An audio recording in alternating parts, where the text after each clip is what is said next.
are gathered here, and they're all yelling together, what do we want?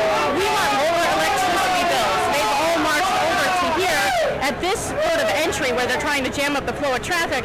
This is one of the areas where crews used a bulldozer to build a perimeter around the fire. Now, judging by the color of the sand, you can tell exactly where those flames stopped. Police say around 11 o'clock they were called out here to check out a suspicious object. It's a bottle with some kind of white powder in it, and now officers are saying this could be all a hoax. This is what the crooks saw right after hopping that fence. A security camera staring right at them. Lucky for Yuma police detectives, one of those thieves stared right back. This boat has a very distinct advantage when it comes to river patrols. Check this out. As you can see, it can glide over very shallow waters. Plenty of people waiting in line, and we just got word not too long ago that there are 4 precincts remaining that have not reported, and it's no surprise that those precincts are some of the busiest ones we saw today. I just couldn't believe it. I just couldn't believe it. Frenchie and Ray Moore woke up to find a noose hanging on their mailbox. It all started with a phone call from the newspaper telling them a delivery person found the menacing rope earlier in the morning. It's disgusting to see this day and age somebody still running around doing these kind of jokes.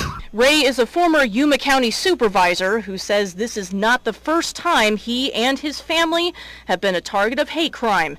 During his campaign in 1980, he received numerous threats, many of them racially motivated. I received death threats when I first ran, and threats on the children's lives, etc. like that. Things that I haven't forgotten. It was just history. That was more than a decade ago. Today, Ray and Frenchie say they do not know why they were marked with one of the most striking symbols of racism. They are such cowards that they can do something like this. They can confront me, they can confront my husband, but I want them to know they're nothing but scumbags. The Moores say they're not afraid of the culprit or the sinister message he or she left behind. But Ray has the unfortunate task of explaining this outrageous incident to his grandson, who's too young to understand. Because he hasn't lived a lot that I lived, and so he haven't experienced all the hard times. But hopefully he'll have to go through this kind of stuff. That's the dream. While investigating an overnight burglary along the border, fast-acting border agents quickly steal the spotlight. As we're leaving, 2 strange men catch our eye. Within minutes, Border Patrol agents respond to the scene as those 2 men escape back into Mexico to a truck parked just beyond the border. In this case, a Yuma sector camera operator saw the vehicle, alerted the Border Patrol agents to the area, and they responded. Oh, they're running in there. Oh my gosh. Watch as one of the suspects taunts agents by waving at them. A third suspect waits by the truck, but the men are going nowhere fast. While they were still on the Mexican side, they got their pickup truck stuck along the Colorado River area. Agents pull their weapons and disappear among the brush. Finally, the 3 suspects get their truck out of the sand and take off.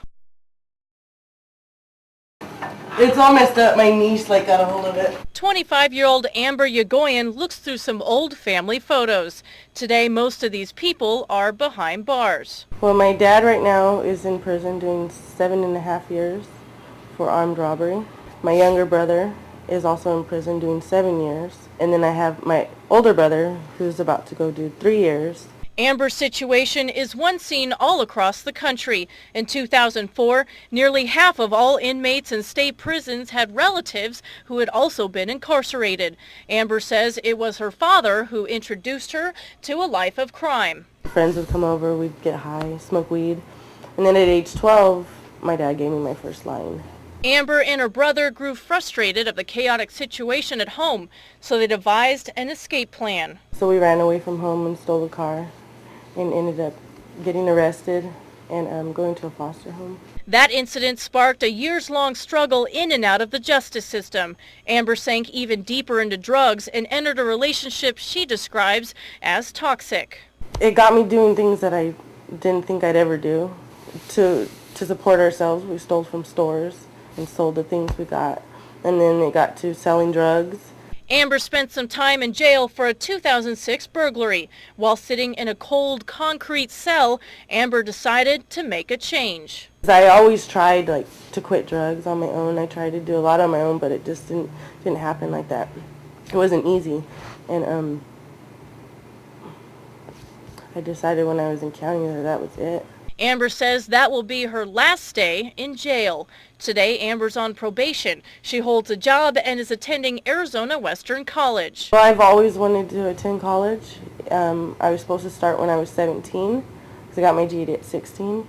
And right before I was supposed to start school, I ran away from the girls' home I was in. Amber says she writes her father in prison every now and then. It's been a long path to recovery, but Amber says she doesn't regret the journey.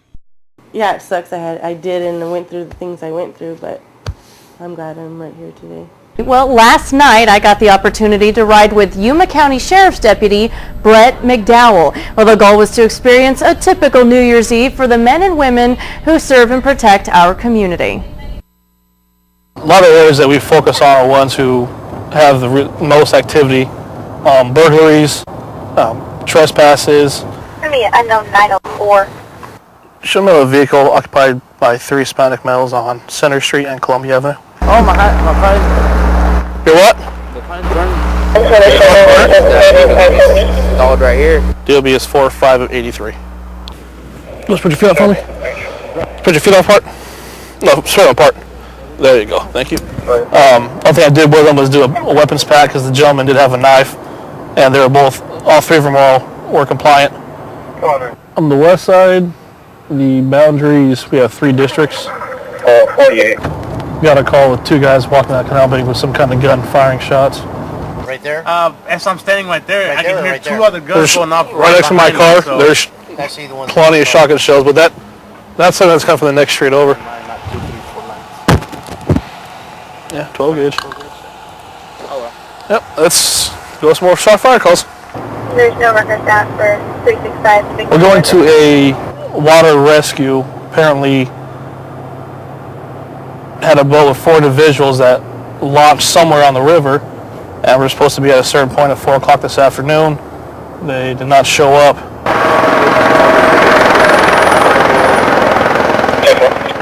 Halfway down, it got real strong.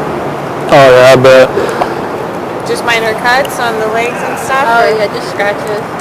Multiple shots going off all over the There's been plenty of nights where we don't make any arrests, but we always have the option of silent releasing people.